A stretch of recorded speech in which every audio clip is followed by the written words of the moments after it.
The Saarland Offensive was a small offensive launched by the French Army at the beginning of World War II in September 1939.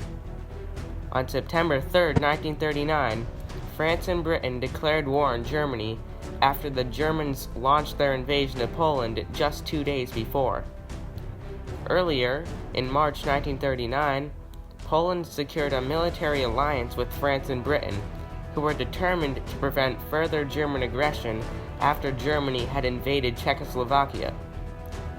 The Polish defensive plan, named Plan West, heavily relied on the assumption that their allies would attack Germany in case of a conflict, which would draw German divisions away from Poland. At the start of the war, Poland pressured the French to launch an invasion of Germany. The French were hesitant to invade Germany because they were fearful of German bombing raids and casualties. The French also thought the Polish-German war could be solved diplomatically. The French drew up an invasion plan into Germany in order to contain German aggression. The plan was for France to launch small consecutive offensives into Germany when they had a small part of their army ready. When the majority of the French army had been mobilized, a major offensive would take place, which was planned for September 17th. The plan, known as Operation Saar, would be a 40-division strong offensive into the German Saarland across a 20-mile front, with the goal of occupying the territory between the border and the Siegfried Line, a chain of German bunkers opposing France's Maginot Line. The Maginot Line was a chain of French bunkers near the Franco-German border, built in order to deter a German invasion. The Saarland was an industrialized region and was a perfect place to strike so as to stall German weapons production. Another major goal of the offensive was to draw German divisions away from Poland. France started mobilization on August 26, 1939, but the mobilization was inefficient. France's army was not fully modernized. For example, they still used out-of-date World War I tactics and stationary artillery, which took time to deploy. Because of this, the French army could not be mobilized and positioned swiftly. Unfortunately, Operation Saar had a major flaw. France anticipated that Poland could fend off Germany for 6 months, giving France sufficient time to prepare to strike German forces. In reality, Poland was only able to last for about a month before Germany and the Soviet Union sealed its fate. On the Franco-German border, there were 85 French divisions and 34 German divisions, with 2/3 of Germany's divisions being comprised of new recruits. The Germans stationed on the French border were not as well equipped as the ones fighting in Poland. In the Saar region, the area where the offensive was to take place, there were 40 French divisions as opposed to 22 German divisions. The French were unaware of their numerical advantage, as well as the fact that 90% of the German aircraft was operating in Poland at the time. The Germans possessed only 100 artillery pieces, some small 37mm anti-tank guns, and no armored vehicles. This lack of equipment was because the Germans had concentrated their forces in the east to achieve a quick and overpowering victory over Poland. French operations began on September 7th after a small but satisfactory force had been mobilized. The Germans offered little to no resistance as the French advanced, and in most cases, the French entered undefended towns. By the 9th, the French had advanced at most 5 miles into Germany, capturing around 20 German towns in the Warrant Forest, a forest on the French and German border. Unknown to the French, the Germans did not have any tanks or large anti-tank guns. Despite having no tanks or large anti-tank guns, German mines still destroyed 4 French R-35 light tanks during France's initial advance. Because the Germans did not have many anti-tank guns, they were concerned. The French had around 400 tanks, consisting of R-35s, S-35s, and the heavily armored B-1 bis, and some other models. These French tanks had good armor, especially the B-1, The B-1 had 50 to 60 millimeters of hull armor, and the anti-tank guns the Germans had, the 37 millimeter, had trouble piercing the B-1's armor.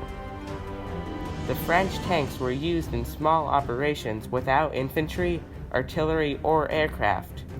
If the French were to concentrate their forces into one large attack, the French could overpower the Germans. Strangely, as the French advanced, they found signs of peace and goodwill posted around the German towns. One such sign read, "We shall not fire unless you do." This was merely a German propaganda tactic to confuse the enemies. The French commanders believed the defenseless towns were a trap to keep the French advancing, and that the Germans were secretly gathering tanks and aircraft for a huge counterattack. In reality, many German divisions were stationed on the bunkers of the Siegfried Line. The deeper and deeper the French advanced into Germany, the more paranoid they became. The French advance slowed significantly because the French were afraid of the non-existent German tanks and heavier anti-tank weapons. On the 10th, the Germans led a counterattack and captured the French town of Apac, but was retaken by French forces hours later. On September 12th, the French took the German town of Brenchelbach. Despite this success, the small Saar offensive was halted on the same day. The French were ordered not to advance within 1 kilometer of the Siegfried Line because of the fear of massive losses. On the same day, the French gave the Poles their report. The French misled the Poles by claiming half of all French divisions were engaged with the enemy and that the Germans had transferred 6 divisions away from Poland. This was not the case. No German divisions had been transferred to France. Furthermore, the French told the Poles that their major offensive was postponed from the 17th to the 20th. The French lied to their Polish allies because they did not want to make it seem that they had let the Poles down. To summarize, no major offensive took place. Additionally, the French had canceled the offensive because the Germans were reinforcing the Franco-German border with German troops that had previously fought in Poland. This was because some German troops were no longer needed in Poland because Poland was nearly defeated. After the offensive was canceled by the French on the 17th of September, as the Soviet Union invaded Poland from the east, the French began their withdrawal from the Saarland back to the safety of the bunkers on the Maginot Line. France knew Poland would soon capitulate to Germany. On the other hand, because of the numerical advantage the French held over the Germans at the time, some French commanders disagreed with a withdrawal, arguing that they could take vital German industrial sectors. If the French were to do so, this would hinder production of German weapons, as well as embarrass the Germans for such a substantial loss. The French withdrawal proved to be more difficult and sluggish because of the unmodernized army. It was difficult to move soldiers and equipment, particularly some of the World War I era artillery. The Germans took advantage of the slow-moving French and were quick to pursue them, attacking them during the withdrawal. In early October 1939, with Poland nearly defeated, German soldiers and equipment were sent west to France. On October 16th, the Germans attacked and recaptured all French-occupied territory as the French withdrew to the Maginot Line. After chasing the French back to the border, the Germans went even further to advance into a small part of France. In the end, the French lost hundreds of men and 4 tanks in what amounted to a pathetic offensive that gained nothing. The Germans did not have as many human casualties as the French, but did lose 11 aircraft. The Saarland Offensive failed largely because of the fear the French commanders had, as well as the unwillingness of the French to execute a large invasion into Germany. The French government had fears of high casualties in German bombing raids. Moreover, the French government also thought the German-Polish War could be resolved diplomatically, which was another reason they were hesitant to attack Germany. The French could have advanced much farther into Germany, as they certainly had the manpower and equipment to do so. The combined number of Allied divisions in France in September 1939 was 105, meaning that the Allies had about a 3-to-1 numerical advantage over Germany on the Franco-German border. The Allies could have concentrated more divisions into the Saarland of Germany in order to have a greater advantage in that area. The Siegfried Line, the chain of German defenses near the French border, was not yet completed as it lacked sufficient weapons and defenses, and it had many gaps between the bunkers. The French could have pushed through the line with their adequate supply of soldiers, tanks, and artillery pieces.